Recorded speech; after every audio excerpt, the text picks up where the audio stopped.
and welcome. My name is Çetinkaya-Rundel and I'm a senior lecturer at the School of Mathematics at University of Edinburgh, and I teach Introduction to Data Science. IDS is a course where you can learn to explore, visualize, and analyze data to understand natural phenomena, investigate patterns, and model outcomes, and make predictions, and do so in a reproducible and shareable manner. Data science is a huge field, and there's no way you can master it in a single course, but within the span of 11 weeks in IDS, we hope to touch on all phases of the data science cycle. So IDS is designed to give you a solid foundation in the most important tools to tackle important steps in this cycle, as represented here in this diagram.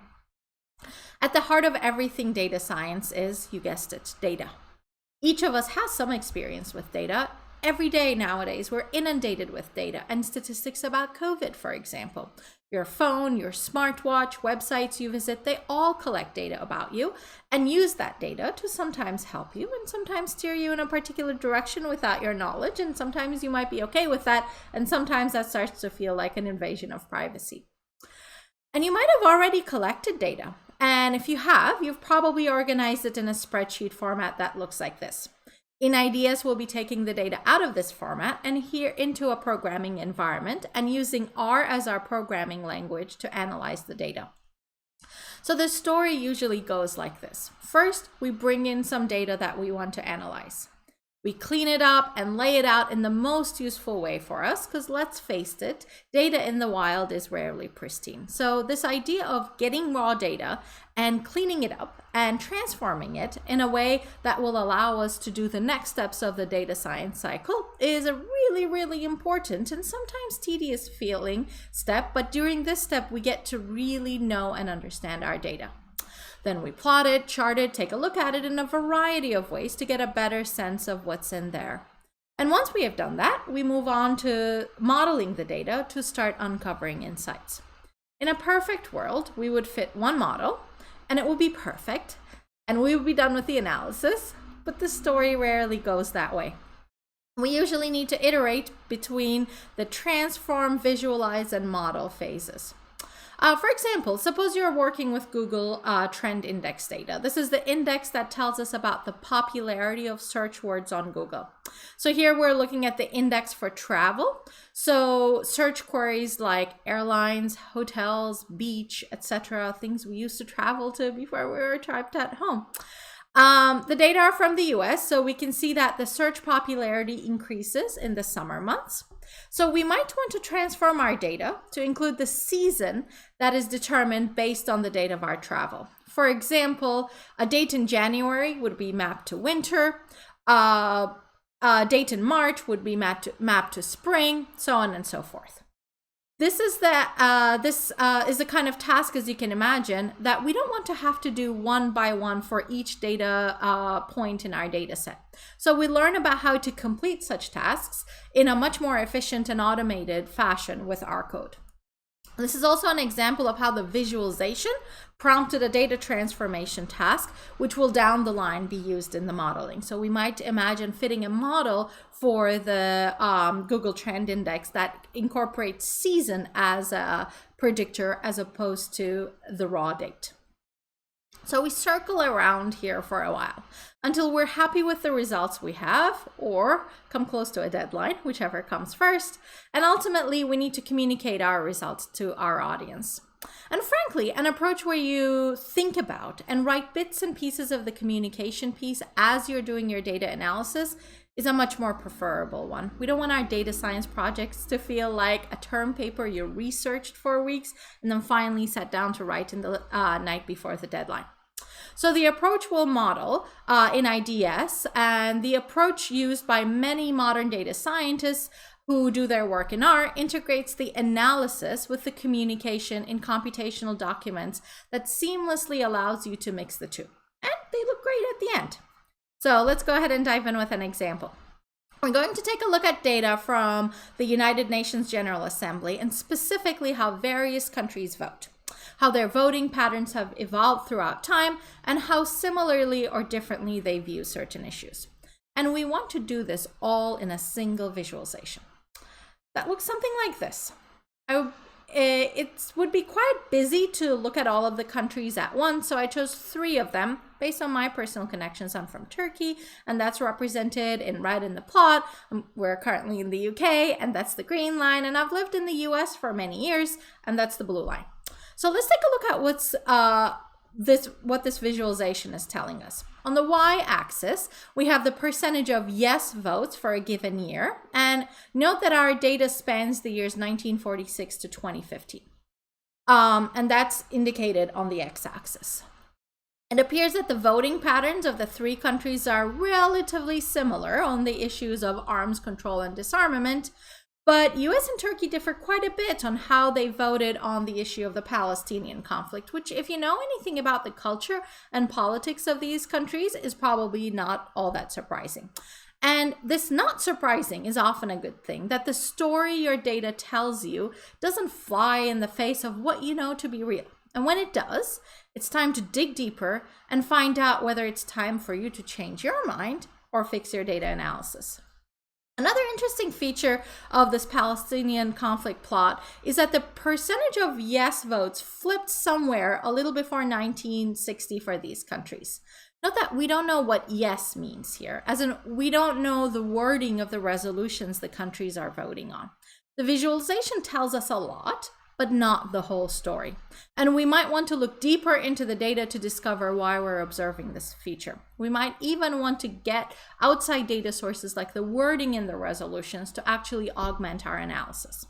This gets us back to the iterative process of transform, visualize, model cycle we were discussing earlier. So, how do we actually make this visualization? Our data come in 3 distinct data frames, so think about them like spreadsheets. The first one is the vote from each country for each resolution. The second one is information on each roll call, which is what the UN calls a voting session. And the last one is the issue of the resolution, so one of these 6 issues. Then we do a bunch of stuff in R, which at a first glance will look very foreign to you. But let's try to focus on some of the bits we might be able to make out even before you learn any R code. Here are the names of those 3 data frames we listed earlier. And we join them together. We bring them together. We filter them for countries that were of interest to me. This is my analysis after all.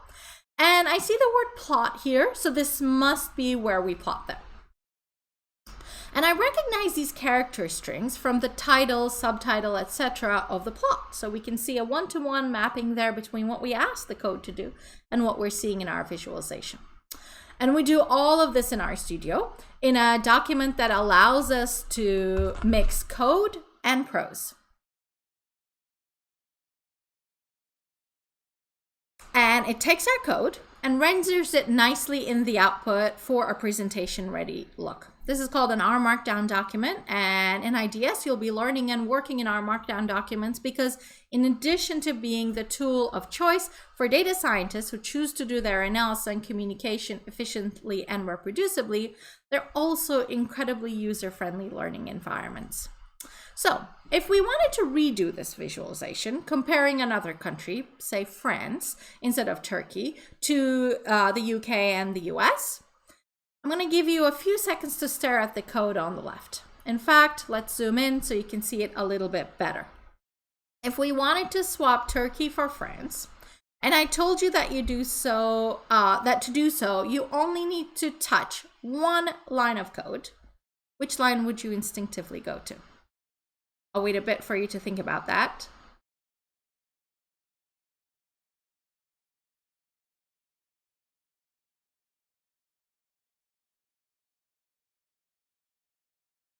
If you were thinking line 53, you're right. All you need to do is write France instead of Turkey right here.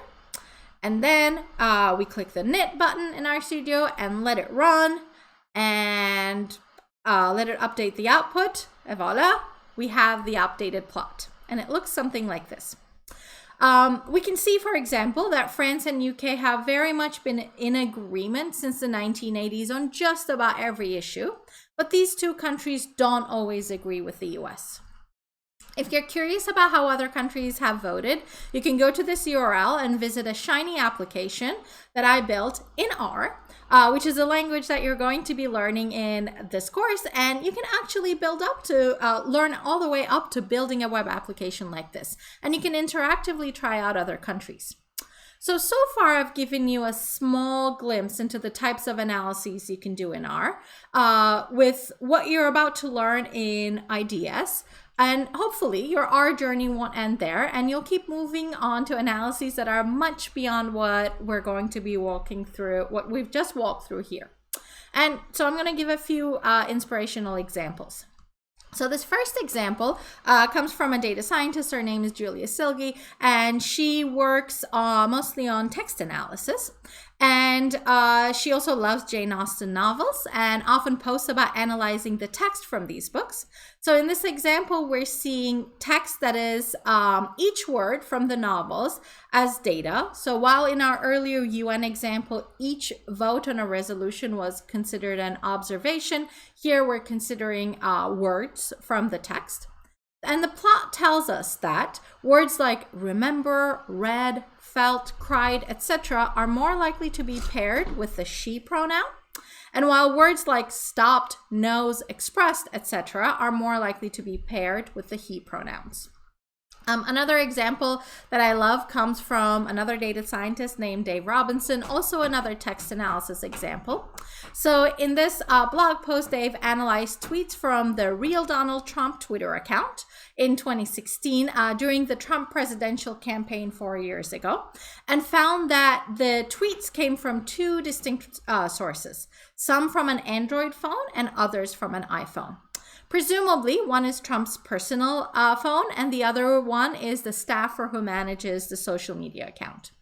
The words in blue are most common words tweeted by the iPhone, and these are mostly campaign hashtags like Make America Great Again or like Trump 2016. And the words in red are the most common words tweeted from the Android phone that are not likely to be found from the other account. And there are some words here like badly, crazy, weak. So I'm going to let you guess who uses which device here. And the last example I'll give is related to COVID, specifically the mobility data Apple made available a few months ago. This is a blog post by a professor of sociology, Kieran Healy, and he visualizes the mobility data for the city of New York, and we can see a huge dip in mobility right after March. So we can see that people have stopped moving around that is being tracked by their devices. So we can really see in the data reflected what we're living in our day-to-day lives. And here is code from 3 of the 4 analyses we looked at so far. In some ways, they're very different, but in some ways, the code looks very similar across the analyses. For example, we can see the word ggplot in all of them, something since each of the analyses ended in a plot, and this is the function we're using to make the plots. And throughout IDS, your code is very much going to look like this. So hope you enjoyed this brief introduction. We've only given you a small glimpse into doing data science, and in IDS, we'll explore questions like how do COVID prevalence and health outcome rates vary across countries? What is algorithmic bias, and how do algorithms built based on data affect our society? Or sometimes keep it light and say, how popular is your name, and how has its popularity changed over time? And many more questions from various application areas. And perhaps most importantly, by the end of the semester, you'll be equipped with the knowledge and tools to pick your own data set and develop your own data science project exploring questions you are interested in. If you want to find more about the course, go to introds.org and find out what the students are learning this year in the course.